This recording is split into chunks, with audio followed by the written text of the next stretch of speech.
So living in light and laughter, and I think we got a good start for this morning with some of our sharing. You know, even God loves to laugh, and loves to laugh through us. So anything that brings us joy is living in light and laughter. So in February, because it's February already. I mean, wow! First month is gone. We're into February. This is awesome. It's traditionally our month to explore love, because it's the month of love, right? And I know that for those who may not be in a relationship, a romantic type relationship, that's not really what we're talking about this month. This month we're going to be on a safer topic, because we're going to be on the wings of love, and it's the wings of love of the divine that we're talking about. So we're talking about divine love, which each one of us holds in our hearts, right? So each month we're going to look at different aspects of love, of the divine, as we spread our wings and fly into, let's see if this will work. See, living in light and laughter. And then O is going to be omnipresence, omnipotence, and omniscience. And V will be vision and vitality. And our last one for the month will be enlightened enthusiasm.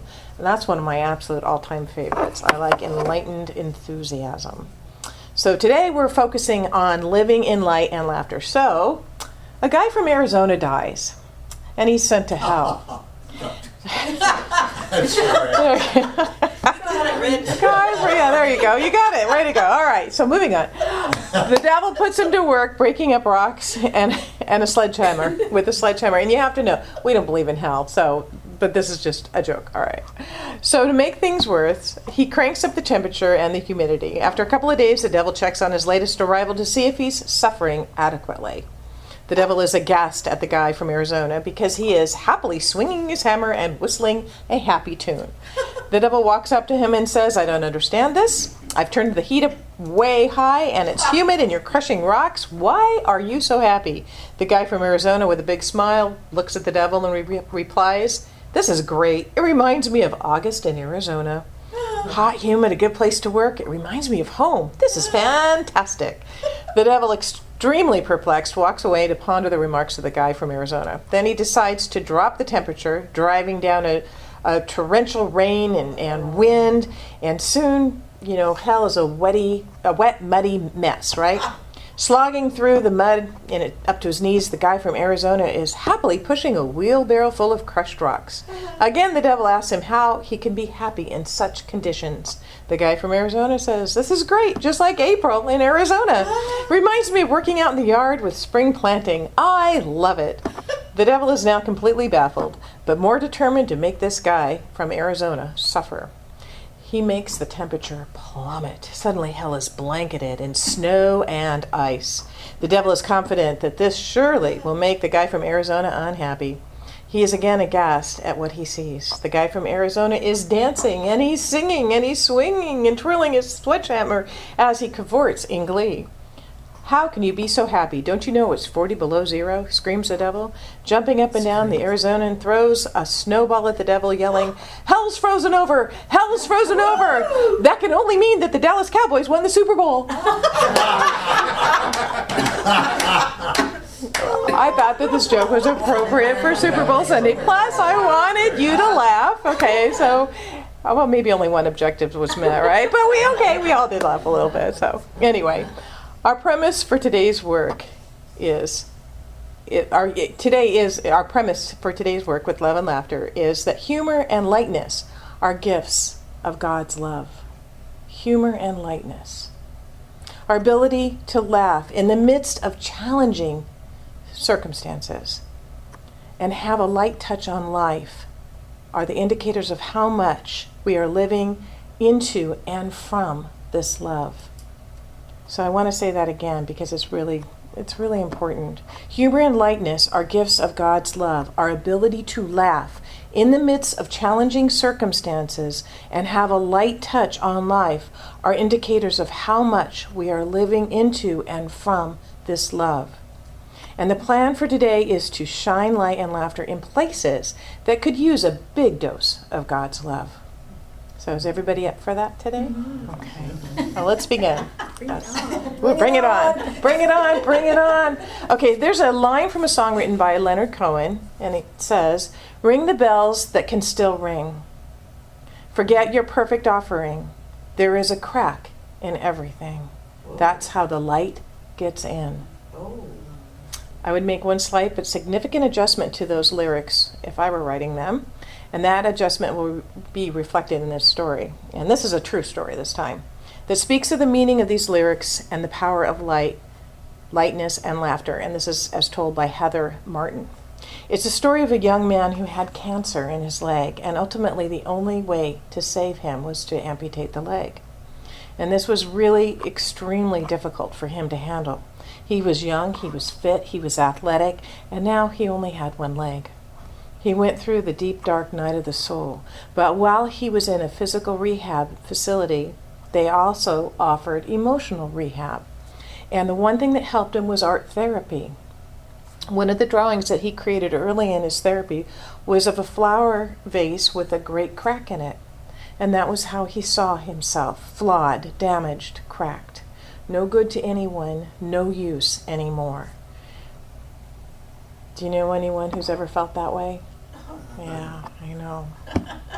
You may not have lost a limb, but you may have felt flawed or damaged, cracked, no good to anyone, or no use at all.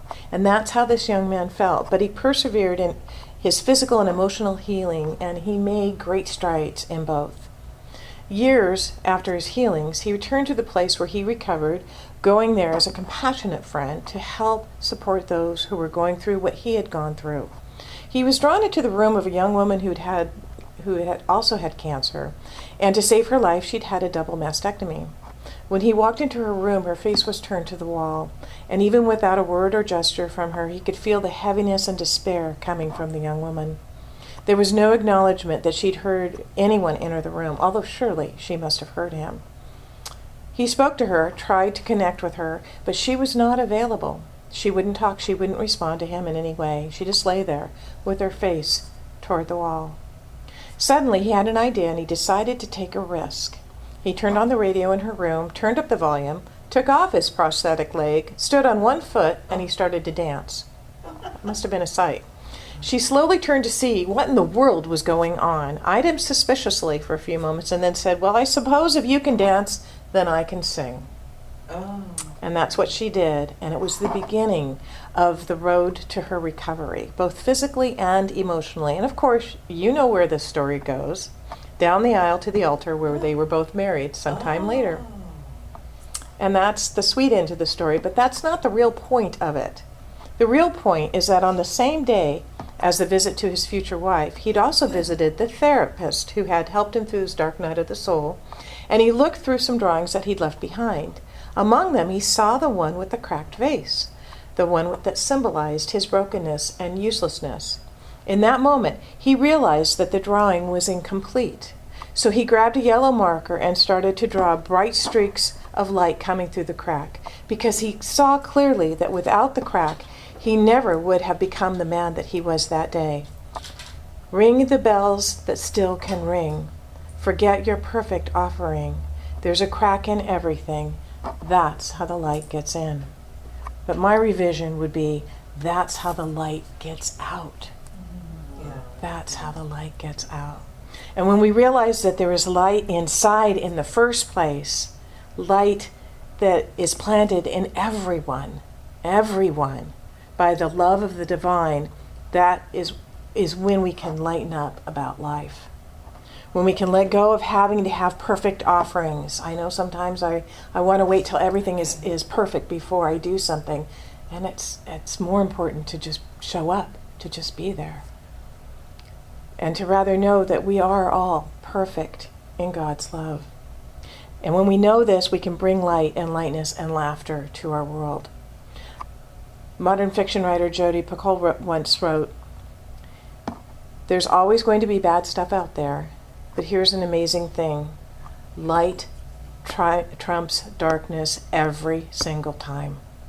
You can stick a candle into the dark, but you can't stick the dark into the light." What happens when you bring a candle into a dark room? The light goes away. It's illuminated. Right. Darkness is not a thing of itself. Have you ever been in a place where it's very, very dark and you light one candle and that one little candle brings light to the entire dark room? I've had that happen, especially when in a storm, when it goes out suddenly. It's like, wait, where's that candle? And the same is true with one thought of God's love, and that's exactly what Suzanne was talking about earlier. One thought of, I'm not in a place of blessing this person, but I can say, God bless you, and that shines the light right in on the darkness that may be. And it not only illuminates whoever you're blessing, but it illuminates you too. One thought of God's love can bring light and lightness to the circumstance we are troubled by. One thought of God's love can bring lightness and light to our troubled cells in our body, causing them to relax and remember the pattern of perfection that lives at their core. Because our true nature is perfection. That is what our true nature is. One thought of God's love can bring lightness and light to our energetic vibration, causing us to attract rather than repel the good that life has to offer us. Remember, the universe is always saying, yes, yes, you are my beloved. You are the beloved in whom I am well pleased. And it is my pleasure to give you the kingdom. And all you have to say is, Yes. yes. Our master teacher Jesus said, ye are the light of the world. He wasn't just saying, you, and you are the light of the world, and the rest of you aren't. He was saying, ye, all of us, are the light of the world. Full and complete and bright, right here and now, exactly where you are. And even if there's a perceived crack or two. In his book, Homesick for Heaven, Walter Starkey, which we've done some of his books too, sharing his thoughts with Joel Goldsmith, wrote, I am the light of the world and ever will be, and if you accept this teaching, you will shine as the noonday sun in which there is no darkness at all. I am the light will not permit questions of why or wherefore. It accepts itself as the full radiance of the risen sun. I am the light seeks not the light, health, wealth, success, progress, but knows that which I am seeking, I am. Sing within yourself, morning, noon, and night, I am the light, I, the truth, and light. Let a song of joy and grateful recognition surge through your being, and know that the divine being is your only being. This being is all, inclusive life, love, substance, law, and reality. Ye are the light of the world. As you rest in this consciousness, you will no longer find it necessary to overcome evil, destroy error, battle mortal mind. In and as the light, the darkness vanishes. So, say this with me. I am the light. I am the light. Again, I am the light. One more time. I am the light. In and as the light, the darkness vanishes. In a few moments, we're going to bring some light to a place of darkness. But before that, a little bit more on God's love in the form of a lightning bug, which I think is on Rich's bucket list to actually see a lightning bug, a firefly. Yeah, because we have to go to Alabama or the southern states. We looked for them in Alabama, we looked for them in Georgia, we looked for them in Mississippi, and we did not see them, so we're still looking for them. Right. Saw them all the time in I know. I've seen them in Maryland and Virginia. East Coast, maybe. Maybe it's in East Coast. I know they're in South America. Oh, really? Well, No, they're in New York. well, the story of the lightning bugs, what is the deal with lightning bugs? Seriously. Here's a rather ordinary looking flying insect, but wait, it has a glow in the dark rear end, right? What was God thinking? Science surely has all kinds of explanations about how this fluorescent fanny is used for mating and maybe other stuff. But what if God was creating all animals and everything around us, and she came up with the idea of a lightning bug simply because she knew that we would all love it? We know that God loves us enough to create all things that we need in order to survive. But could it be that he loves us so much he created some things just for us to enjoy? Perhaps lightning bugs have a purpose after all. They are a reminder of the creative God who loves us so much he'd even light up the rear end of a bug just to see us smile, right? With that in mind, join me in silence, if you choose, as I consciously lift the veil of darkness that may be within me, or perhaps someone you know. or even the world.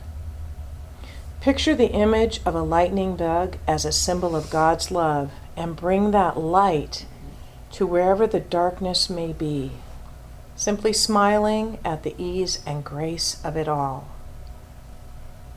And then remember this note from the universe, otherwise known as a message from God to you. No matter what your faith is or is not, no matter where in the world you are, I want you to know, even as you hear these words, I am with you. Behind the eyes of every child and in the melody of every song, I am the glimmer in the ice crystals, the rays in the sun, and the stars at night. And with each smile you see, every hug you receive, and every laugh you hear, I'll be there, reaching out through another with blessings and good wishes. And all of this because I love you, because I've always loved you, and because I always will. And because this has been true and will be true every day of your life. And so it is. So it is.